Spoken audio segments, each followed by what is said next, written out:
ఓం నమో వెంకటేశాయ. అందరికీ నమస్కారం. ఈరోజు మనం విశ్వ సృష్టి రహస్యాల్లో ఒక ముఖ్యమైన అంశం కల్ప విభజన, అలాగే శ్రీ మహావిష్ణువు యొక్క అద్భుతమైన అవతారమైన యజ్ఞవరాహమూర్తి తత్వం గురించి తెలుసుకుందాం. మన పురాణాల ప్రకారం కాలాన్ని మన ఋషులు ఎంతో విశదంగా విభజించారు. అందులో ముఖ్యమైనది కల్పం. బ్రహ్మదేవునికి ఒక పగలు అంటే మనకి ఒక కల్పం. ప్రస్తుతం నడుస్తున్న కల్పం శ్వేతవరాహ కల్పం. ఈ కల్పంలోనే విష్ణుమూర్తి వరాహావతారం తీసుకొని భూమిని రక్షించాడు.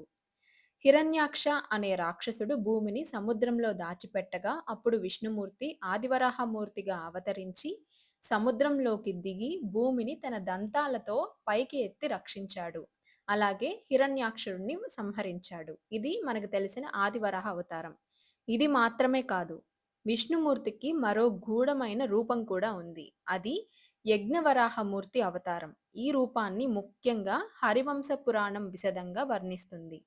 యజ్ఞవరాహమూర్తి రూపం పూర్తిగా వేదమయమై, యజ్ఞమయమై శరీరం ఉంటుంది. ఈ రూపాన్ని ఎలా వర్ణిస్తారంటే, 4 వేదాలు స్వామివారి పాదాలుగా, యజ్ఞస్తంభాలని స్వామివారి కోరలు అంటే దంతాలుగా, చేతులుగా యజ్ఞ కర్మలను, ముఖాలుగా హోమకుండాలను, నాలుకగా అగ్నిని, రోమాలుగా దర్భలను, అలాగే బ్రహ్మ యజ్ఞ నిర్వాహకుడు శిరస్సుగా అంటే మొత్తం యజ్ఞమే స్వామివారి శరీరంగా అవతరించింది.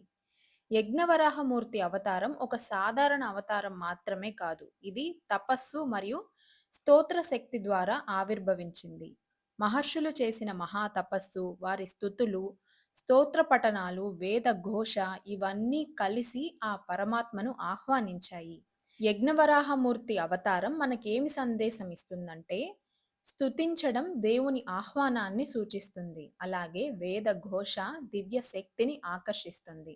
స్తోత్రాలే ఆయన రాకకు మార్గదర్శకాలయ్యాయని ఈ రూపం మనకు చెబుతుంది. అలాగే ఉపనిషత్తుల పాత్ర ఏంటంటే, ఉపనిషత్తులే జ్ఞాన స్వరూపాలు. అవే యజ్ఞవరాహమూర్తికి ఆసనంగా మారాయి. అంటే జ్ఞానం మీదే దేవుడు స్థిరపడతాడు. ఆ తర్వాత ఈ అవతారంలో స్వామివారు ఛాయాదేవితో పాటు మనకు దర్శనమిస్తారు.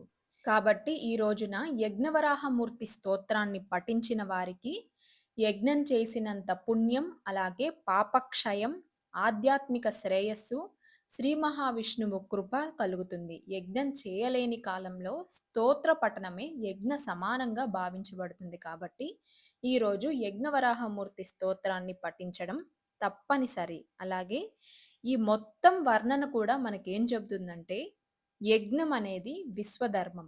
వేదాలే దేవుడి స్వరూపం. స్తోత్రం దేవుణ్ణి చేరుకునే మార్గం.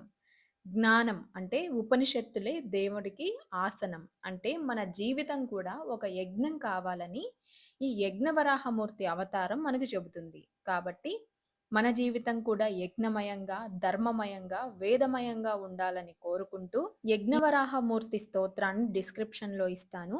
కాబట్టి అందరూ కూడా భక్తితో ఈ స్తోత్రాన్ని పఠించి జీవితంలో శాంతి, సంపద మరియు మోక్ష మార్గం కలగాలని కోరుకుంటూ, వీడియో నచ్చితే లైక్ చేయండి, షేర్ చేయండి. అలాగే గోవిందాయ నమః, యజ్ఞవరాహమూర్తియే నమః అని కామెంట్ సెక్షన్‌లో కామెంట్ చేయండి.